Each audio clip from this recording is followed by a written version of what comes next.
Welcome to Elementary Functions. Today we're going to talk about the law of sines. My name is Wendy Fresh. I'm from Portland Community College, and this is Math 112. So let's begin with the proof of the law of sines. Not all triangles are right triangles. In this section, the SOHCAHTOA rules from the previous section will be used, however, to develop a formula that will allow us to work with non-right triangles. Non-right triangles are called oblique triangles. To prove the law of sines, consider two triangles. In the triangle shown, an altitude of h has been constructed from one of the vertices. This divides the oblique triangle with three acute angles into two right triangles. Using the SOHCAHTOA rules, we can complete the ratios. The sine of A would equal opposite over hypotenuse. So I'm talking about this triangle, just half of the large image. So that is a right angle, and so I can say that the sine of A is equal to h over c, and the sine of C is on the opposite side. I'll put that in green. And that is going to be equal to h over A.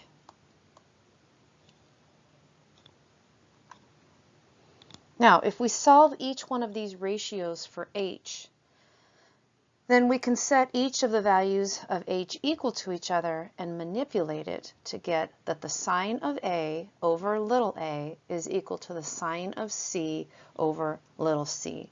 So let me make sure that you follow what I just said. If I were to take the sine of A equal to h over c and solve that for h, I would multiply both sides by c. So that would tell me that h, because those c's would cancel, h is equal to little c times the sine of angle A.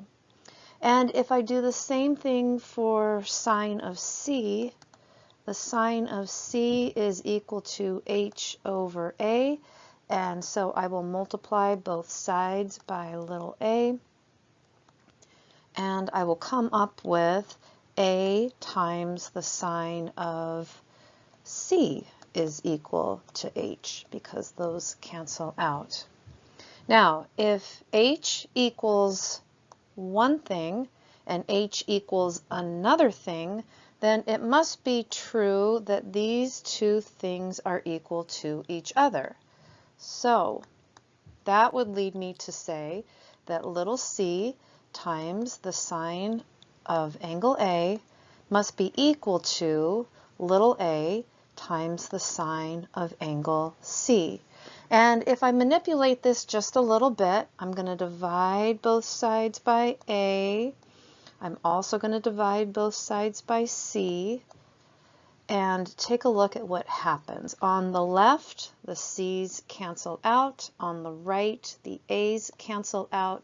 And I believe that what I'm left with should match my statement above. And that's nice because it's pretty easy to remember. The sine of an angle over the side opposite that angle is equal to the sine of a different angle over the side opposite that. Now consider the following right triangle with two acute angles and one obtuse angle. Altitude h is constructed from one of the vertices of the triangle. This creates a right triangle and will allow us to use SOHCAHTOA again. Use the SOHCAHTOA rules to complete the following ratio. What is the sine of C? Well, C is an angle on the bottom right, and C is part of two triangles. In particular, because we dropped that altitude perpendicular to a base, C is part of a right triangle. So using our SOHCAHTOA rules, I could say that the sine of C is equal to opposite, which is h, over, looks like a. Using the relationship that we developed earlier, we can say that the sine of A is equal to the sine of 180 degrees minus A, or h over c. And let me make sure that you understand where that statement came from. I said that the sine of A that we learned earlier was equal to the sine of 180 degrees minus A. Let's just test that out. Let's suppose that angle A, and I'm going to just draw an arrow up on top here so I can show you an example. Let's just suppose that angle A is equal to, I don't know, 30 degrees. So what I'm saying here is that whatever I get for the sine of 30 degrees, that's going to be the same thing as the sine of 180 degrees minus 30 degrees, or 150 degrees. Now, is that a true statement? I think if you look at your unit circle, you'll see that it is. And if you remember how we've been solving these inverse trig functions, you'll know that anytime our calculator input, we do a sine inverse in our calculator, we do get one answer, and we know that there's more than just that answer, so we have to explore it. For sine, that involves taking 180 minus whatever the angle that the calculator gave you.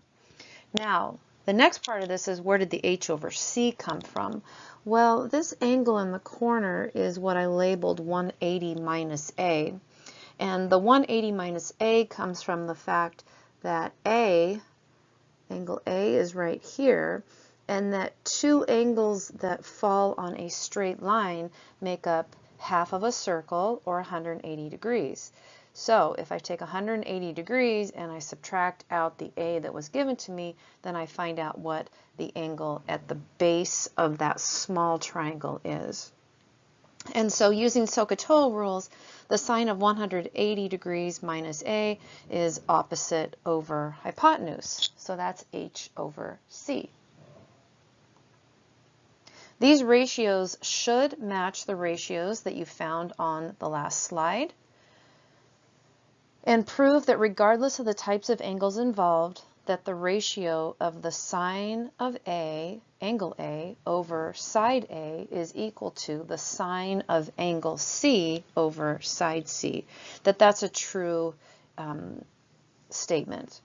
A similar proof can be done for the remaining B, and allow us to say, in general, that the law of sines for a triangle with sides A, B, C, and opposite angles A, B, and C, respectively, that, let me just write this out, that the sine of angle A over side A is equal to the sine of angle B over B, and that's equal to the sine of angle C over side C. So that combination of equalities we can use to solve all sorts of triangles that don't have anything to do with a right angle. We did use SOHCAHTOA rules to prove the law of sines, but in this definition, there's nothing stating there that we have to have a 90-degree angle.